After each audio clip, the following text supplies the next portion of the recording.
Gotita de esperanza en medio de las tormentas. Reflexión diaria de Monseñor Marco Antonio Merchán Ladino, obispo de la diócesis de Vélez, para alimentar nuestro espíritu y animar nuestra confianza en Dios nuestro Señor.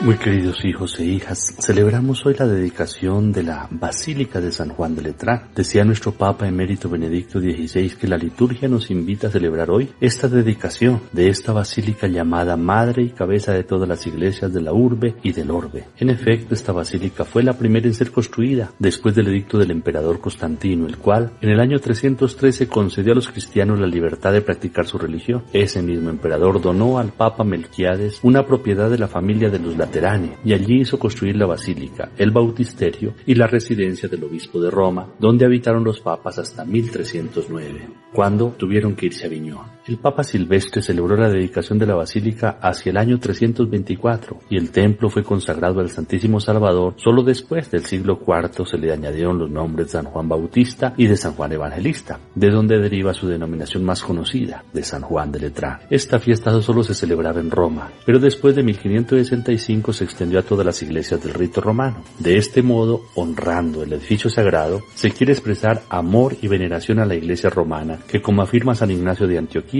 presiden la caridad a toda la Iglesia católica. En esta solemnidad la palabra de Dios recuerda una verdad esencial. El templo de ladrillos es símbolo de la Iglesia viva. La comunidad cristiana que ya los apóstoles San Pedro y San Pablo en sus cartas consideraban como un edificio espiritual construido por Dios con las piedras vivas que son los cristianos sobre el único fundamento que es Jesucristo, comparado a su vez con la piedra angular. Hermanos, decía San Pablo, son edificio de Dios. Y añade, el templo de Dios es santo. Ese templo son ustedes. La belleza y la armonía de las iglesias destinadas a dar gloria a Dios nos invitan también a nosotros, seres humanos, limitados y pecadores, a convertirnos para formar un cosmos, una construcción bien ordenada en estrecha comunión con Jesús, que es el verdadero santo de los santos. Esto sucede de modo culminante en la liturgia eucarística, en la que la iglesia, es decir, la comunidad de los bautizados, se reúne para escuchar la palabra de Dios y alimentarse del cuerpo y la sangre de Cristo. En torno a esta doble mesa, la iglesia de piedras vivas se edifica en la verdad y en la caridad, y es plasmada interiormente por el Espíritu Santo, transformándose en lo que recibe, conformándose cada vez más a su Señor Jesucristo. Ella misma, si vive en la unidad sincera y fraterna, se convierte así en sacrificio espiritual agradable a Dios. Los israelitas, en el texto del Evangelio de Juan que hoy meditamos, le preguntan al Señor el porqué de su reacción al expulsar casi que de manera violenta a los vendedores y cambistas que estaban en el templo. Su respuesta los deja confundidos. Destruyan este templo y en 3 días lo levantaré. Afortunadamente, el escritor sagrado explica que él hablaba del templo de su propio cuerpo. En efecto, el nuevo templo, construido en 3 días, es el Señor, pues en torno a él, que es el centro y la piedra angular, se reúne la comunidad, y de la aceptación de su mensaje y de su amor depende nuestra salvación.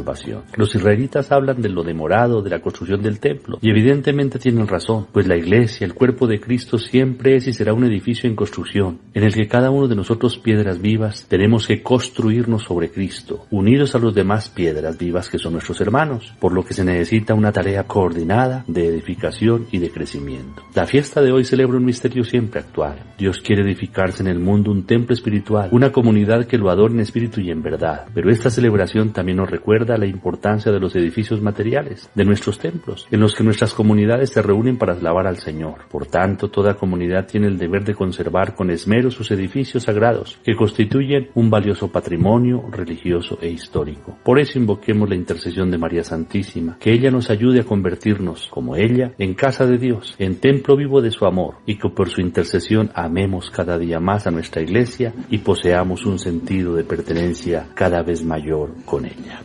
El Señor esté con ustedes, y la bendición de Dios Todopoderoso, Padre, Hijo y Espíritu Santo, descienda sobre ustedes y los acompañe siempre. Amén.